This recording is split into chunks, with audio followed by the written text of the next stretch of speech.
Komið blessuð og sæl og verið velkomni með okkur í Hvíta Máva. Ég að draga hingað ungan mann sem hefur mestan áhuga á framtíðinni. Oft tölum við fortíðina hér í þessum þætti, en framtíðin verður kannski fyrst og fremst til umræðu. Hann heitir Guðmundur Haukur og Sigurðsson og hann tæknifræðingur og hann vinnur hjá Vistorku, hvað sem það nú Við ætlum að spjalla það á eftir.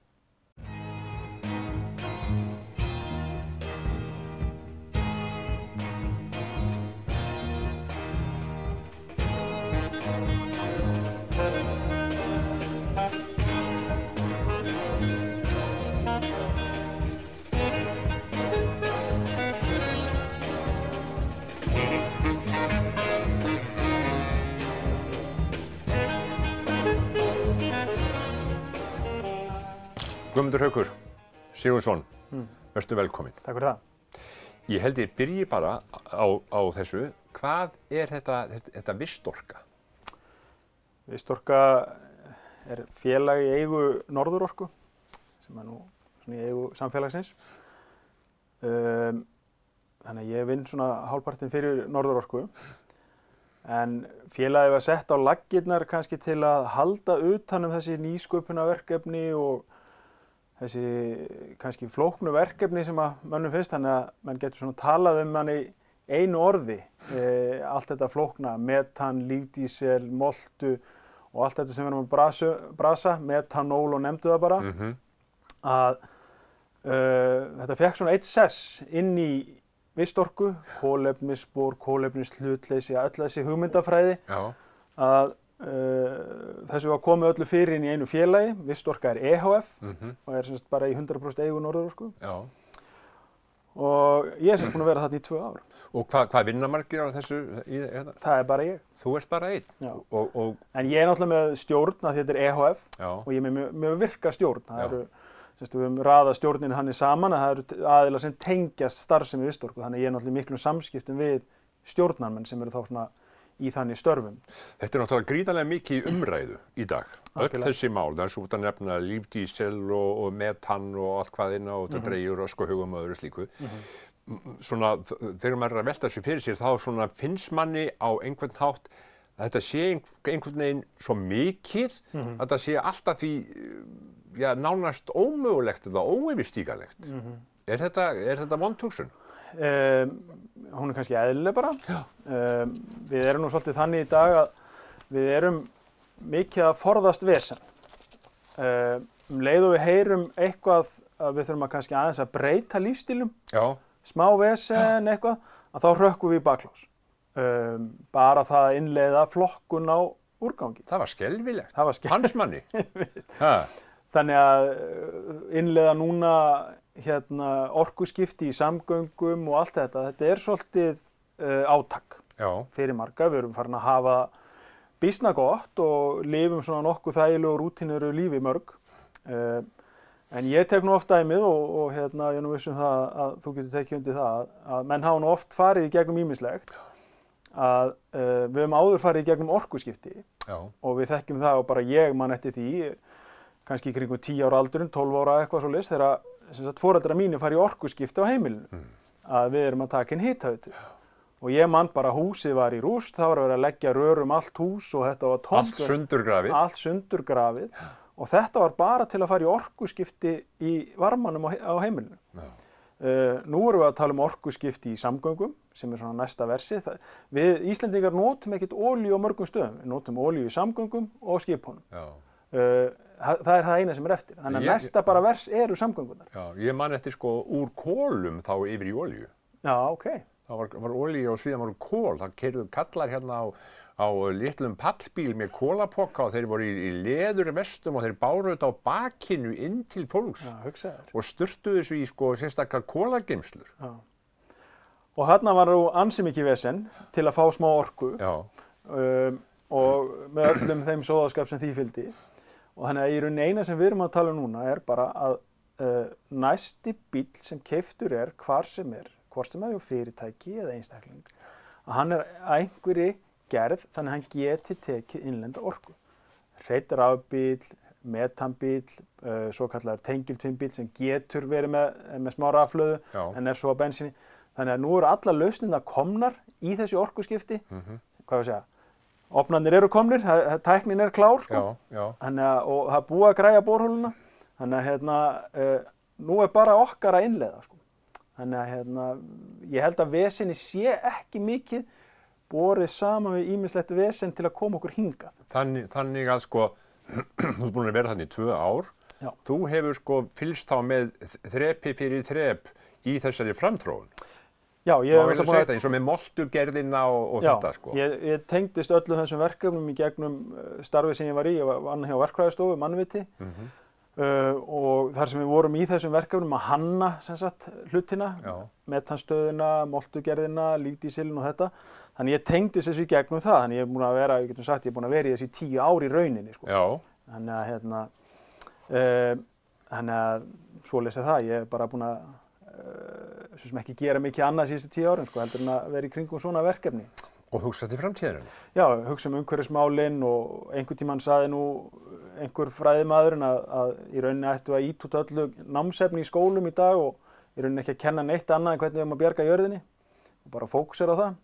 Við erum búin að fara svolítið fram úr okkur, það er ljóst og það eru lausnir, leiðir til þess að svona draga þess úr án þess, mikilvægt, án þess að hafa áhrif á lífsgæðin.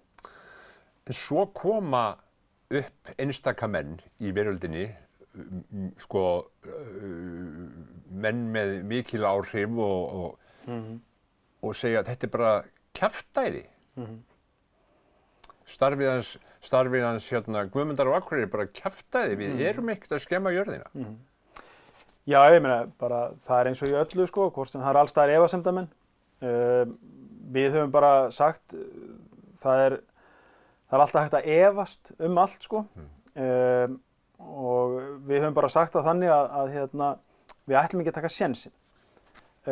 Hvað er það versta sem getur gerst ef við höfum rangt fyrir okkur með þetta? Já. Jú, við værum allt í einu komið með rafbílaflota. Er það nú það versta sem getur komið fyrir okkur? Nei, held ekki. Nei. Þannig að við erum ekkert að taka einhverja rosa áhættu í að fara í þetta. Nei. Þannig að og eins og ég segi, aðalmálið að þetta það versta sem getur gerst eða þannig er að við bara höfum það betra. Notum meira af innlendri orku, erum ekki að flytja orku inn og spörum gjaldeyri, betri loftgæði og allt þetta. Þannig að þetta væri nú það versta sem gæti gerst. En einhverjum finnst þetta kostnaður af því að ríkið er náttúrulega að styðja við þessi verkefni einhverju leyti. Þannig að eitthvað svíður það einhverjum, sko. Er ríkið þá, væntanlega yfirvöld, eru þau nægjanlega meðvirk í þessari hugsun? Þú ert einn að vinna í þessu? Já, sko, já, við getum sagt að það er nú margt í gangi. Það er náttúrulega, sko, ríkið skrifað undir Parísarsamkomulagið. Já. Og Parísarsamkomulagið í einföldu máli er nákvæmlega eins og kvótakerfið. Bara til að bera það saman við eitthvað. Við erum með eitthvað magn af fiski í sjónum og við höfum bara sagt, við megum taka svona mikið. Já. Einfalt og allir skilja það. Sama er Parísarsamkomulagið. Það má bara setja svona mikið af kolefni í lofthjúpinn og við erum bara búin að segja og það er svona mikið. Segðu fólki hvað er kolefni? Já, það er náttúrulega bara grunnefni í jörðin. Það er þetta óholla? Já, það er svona það sem við erum búin að benda saman við súrefni, CO2 þá sem við erum að sleppa út og við tölum kolefnisígildi, við erum til dæmis að sleppa út metani líka sem er þá reiknað yfir í kolefnisígildi. Já. En það er oft gott að útskýra þetta í bensínbílnum. Já. Af því að sem sagt, þegar við erum að horfa á bensínbílinn, þá er hann með bensíntank og það er bara kolefni. Já. Það er bara sé á tanknum. Síðan tekur bíllinn inn súrefni úr loftinu, sprengir það með kolefninu og útsleppur rörið CO2.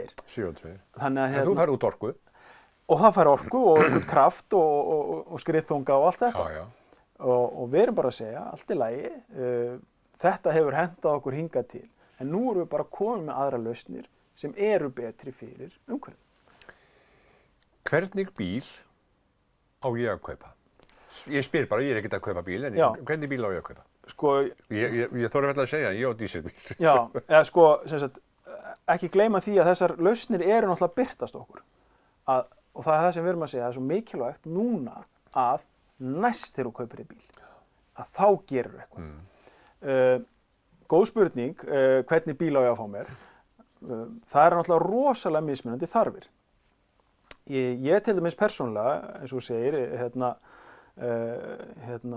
þau verðum svona viðurkenna hlutina hvor fyrir öðrum, að ég er búin að, núna í október, þá eru 4 ár síðan ég keypti bílinn sem ég er á. Þannig að þegar ég var að kaupa mér bíl fyrir 4 árum, að þá voru þessar lausnir ekki tilbúnar. Nei, og ekki eins mikið umræðu. Nei, þannig að ég keypti minn fyrir 4 árum, en ég var bara hálfan. Ég keypti bara helminginn á hann. Það er mín lausn.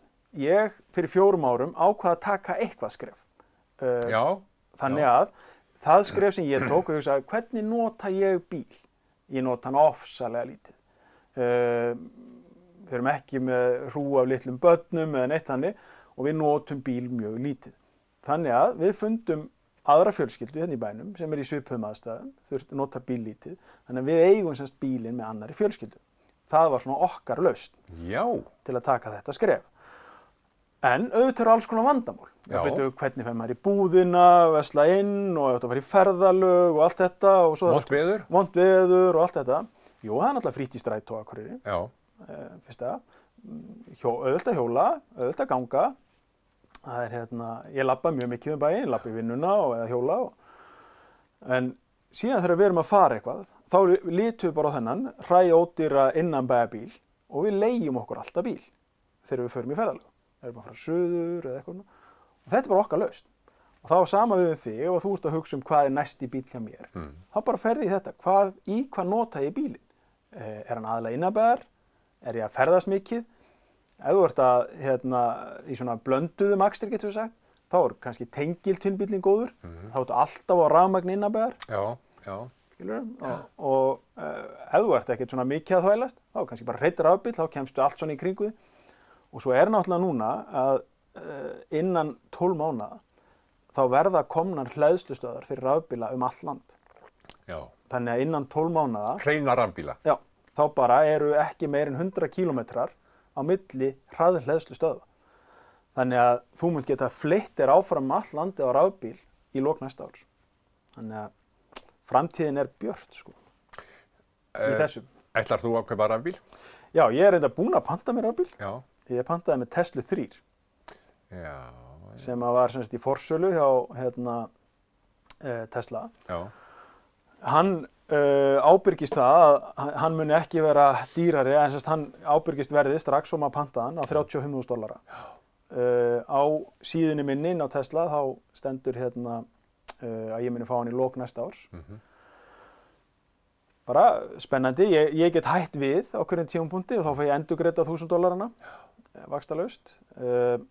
Þetta er rosalegur, ef ég fæ að nota það, game changer þessi bíl. Hann mun algjörlega breyta hlutum. Hann er með mikla drægni, hágæðabíl, rosa tæknilegur og flottur og þetta kannski komin hingað, erfitt átt sig á því, 4,5 kannski, með núverandi gengi og allt það. Þannig að þetta er ekki dýr bíl. 4,5 milljón fyrir svona bíl, miðað við sko það sem hefur verið í gangi undanfarinn árið í þessu landi, það er mjög lágt verð í raun. Í raun. Fyrir náttúrulega eins og ég segi, splunkur. Þennan bíl, já. Þannig að það verður fróðlegt að sjá hvað bíður mín eftir 1 ár sko. En eins og ég segi, ég er náttúrulega búinn að spara töluvert. Í 1 ár átti ég engan bíl, síðan erum við búin að eiga hálfan bíl. Þannig að ég er ekki búinn að eyða miklum peningum í bíla undanfarin 5 ár. Þannig að ég á pínu klárt í að kaupa hann. Þannig að ég er bara að spara það á móti. Þannig að ég tel mig treysta mér í að kaupa mér svona bíla eftir 1 ár. En svo koma upp spurningar hjá fólki sem hefur áhugaði að velta þessu fyrir sér. Kaupa rafbíl. Sko, hvað endist hann jafn lengi og bara svona venjulegu bíl? Það er að segja, endast batteríin og á ég þennan bíl kannski í 7-8 ári getur þá selt hann eða er hann þá bara ónýtur? Hvað gerum við batteríin þegar ég eru orðin ónýt? Akkurat. Þetta er náttúrulega bara eðlileg og algeng spurning. Við kannski bara vitum það ekki ennþá. Það er náttúrulega ekki mjög margir 8 ára gamlir rafbílar. Nei. En fyrirtækin eru farin að tryggja ábyrgð, það er ábyrgð upp á 6-8 ár og síðan er náttúrulega rafhlöður í bílum alveg eins og í símum að þau deyja ekki bara. Þau bara minnka rýmdina, það verður bara minni drægni í bílnum. Já. Þannig að það er bara spurning, eftir 10 ár verður komin einhver ný tækni, en svo sem sagt rafhlöðurnar sjálfar, þær eru alveg endurvinnanlegar. Sko. Það eru öll efnin í þeim, þau fara bara í næstu rafhlöður. Já, það er hægt að gera það. Já, menn taka þær bara sundur og það er eitthvað plastís og það fyrir einhverja plastendurvinnslu og svo er einhverju eðalmálmar og þeir fara bara aftur og svo eru bara framleitt nýja rafhlöður. Sko. Og svo náttúrulega, hvað ég að segja, það er svona á næstu 8 árum munum við nú sjá ansi mikla þróun, held ég. Já. Guðmundur, pínulítið öðru. Já. Þú ert frá Akureyri? Já. Foreldraðinir? Já, þau eru nú Akureyringar, alveg í húð og hár og bæði komin á eftirlaun. Á rafbíl? Nei, en reyndar í miklum vangaveltum að þau eru nú á 11 ára gömlum bíl. Já. Þannig að þau eru mikið að spá hvað sé næst hjá þeim.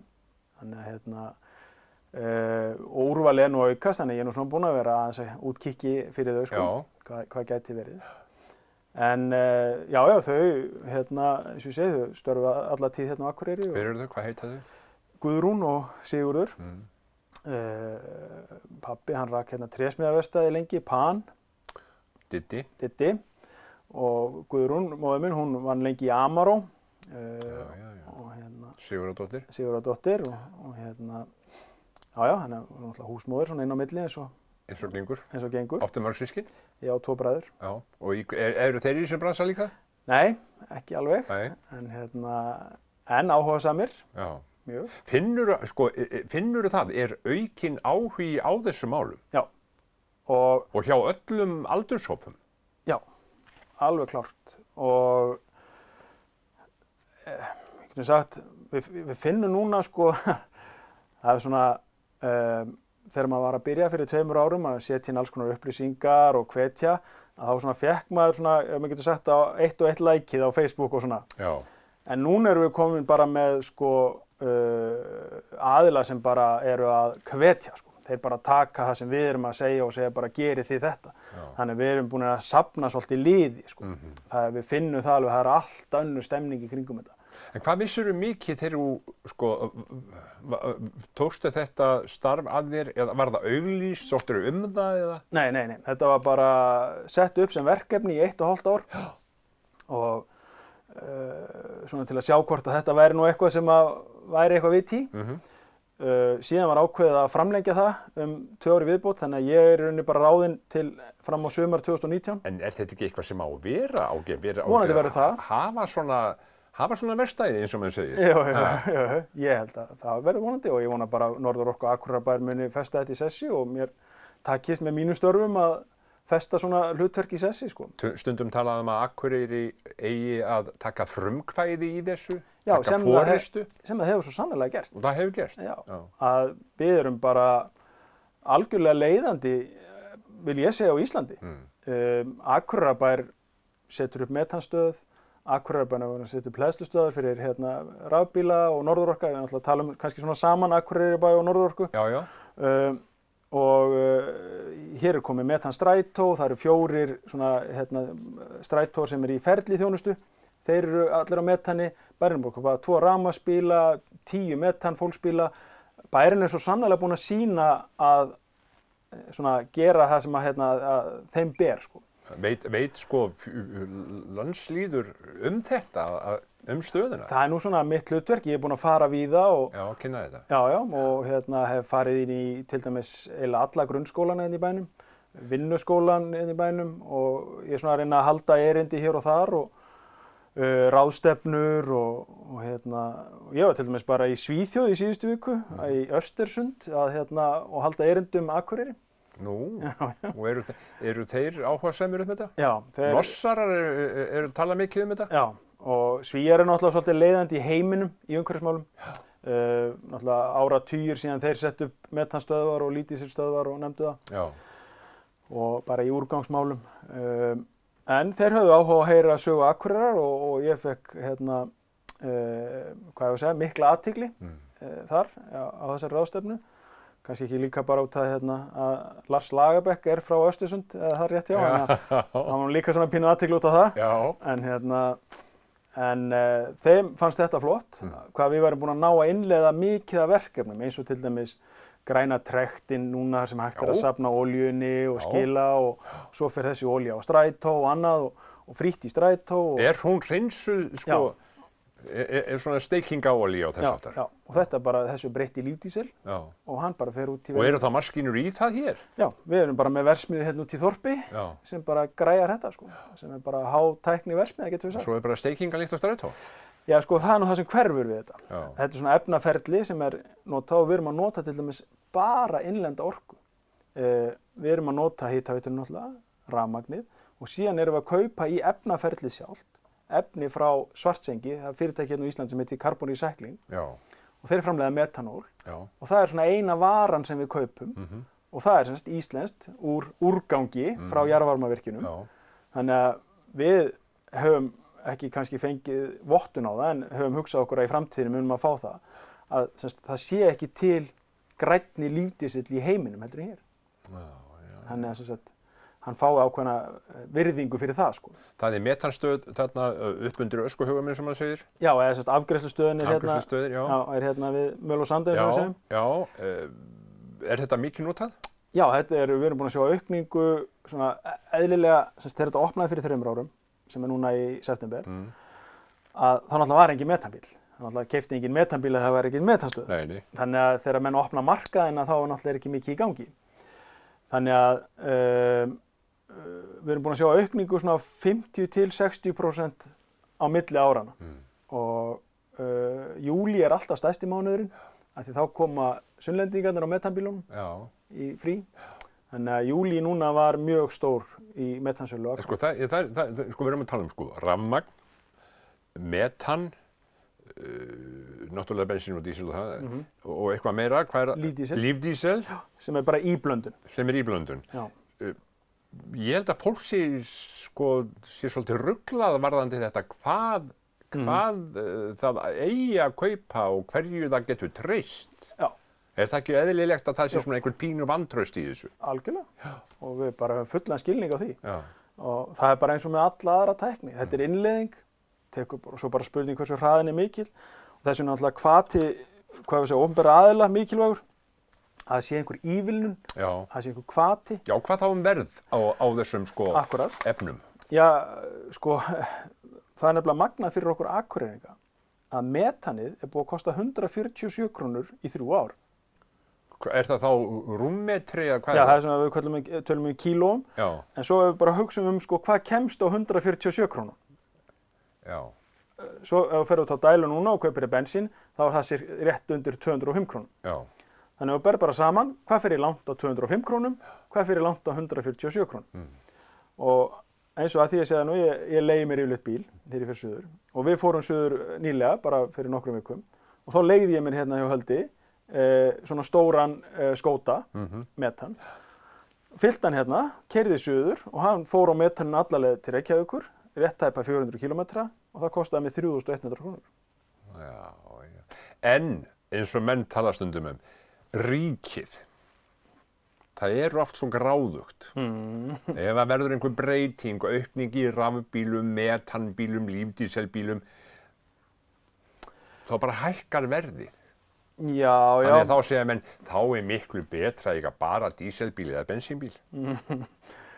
Þetta er náttúrulega svona erfiðar spekulasjónir, maður sér ekki alveg fyrir sér hvað nákvæmlega með verða.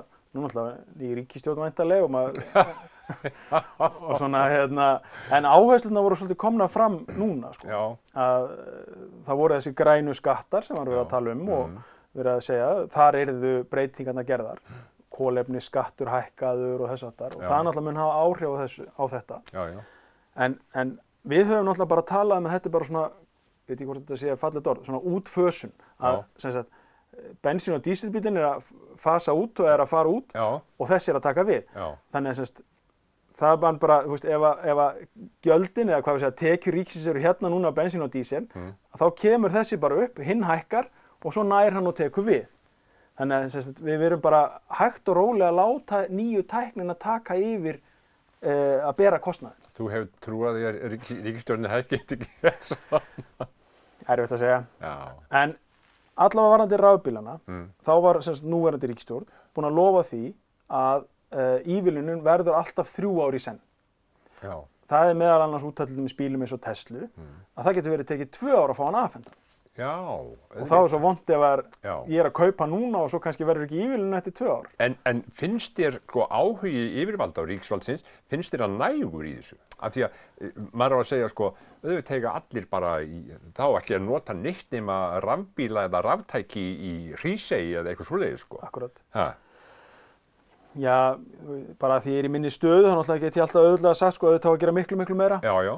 En og að því ég hef nýbúin að vera í Svíþjóð, þar sem ég sé hvað þeir eru að gera.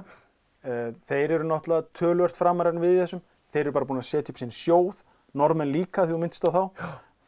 Báðar þjóðir eru bara búin að setja upp sína sjóði, þar sem eru bara kolefnissjóðir og hér var talað það, ríkisstjórnin hafa talað það að setja upp kolefnissjóði og þá sækja menn bara í verkefni sem minnka útblástur. En get ég friða samvinskuna með því að gróðursetja? Já. Við erum með verkefni hér í því að við erum komið eins og Höfnin gerir til dæmis í sumar, gróðursetja fyrir svona táknrænt fyrir skemmtiferðaskipin. Já.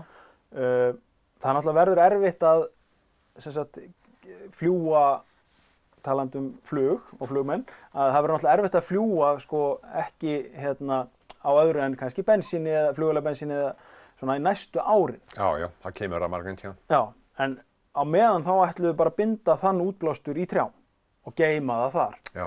Þannig að við höfum sett upp verkefni hérna á Akureyri sem við köllum flugskóginn. Þannig að við ætlum að binda kolefnið sem að fer út til lofti þegar flýgur Akureyri Reykjavík. Það ætlum við að binda hérna í skógi fyrir neðan Fálkafell. Þannig að það er svona verkefni. Þetta er áhugavert. Takk fyrir það. Gaman að heyra þetta því eins og maður segir þetta er mikið í fréttum og umræðu en svona ég er ekki viss að fólk festi sig í því að velta þessu fyrir sig. Nei, þessu eru við í allan daginn, lesa greinar, sjá hvað er í útlöndum, fylgjast með, setja okkur inn í, skilja hlutina bara hreinlega. Hvað þýðir allt þetta í rafbílum, kílóvött, kílóvattstundir, hleðslustöðvar og annað. Þannig að þetta er bara svona það sem að... Þannig að þetta er gaman. Þetta er gaman. Heyrðu, ég gleymdi að spyrja fjölskylduna, kona þín. Já. Hún hefur komið hingað? Hún hefur komið hingað, já. Brynhildur Pétursdóttir, sem er hjá Neytendasamtökunum í dag. Já. Þannig að þið eru svona á svipuðum slóðum. Við erum það. Hún náttúrulega fjallað mikið þetta á sínum, til dæmis á síðum Neytendablaðsins. Talað mikið umhverfismál, Svaninn og svona umhverfismerki og annað. Þannig að þú getur ímyndað hvað er rætt á heimilinu. Það er ekki að spyrja því hvernig ástandið er með flokkunina þar. Nei, það er allt tipptopp sko. Já, það gefur mynd að kappa. Ok. Sigurður. Nei, Guðmundur Haukur. Kærar þakkir fyrir þetta og fróðleikinn. Takk að þér.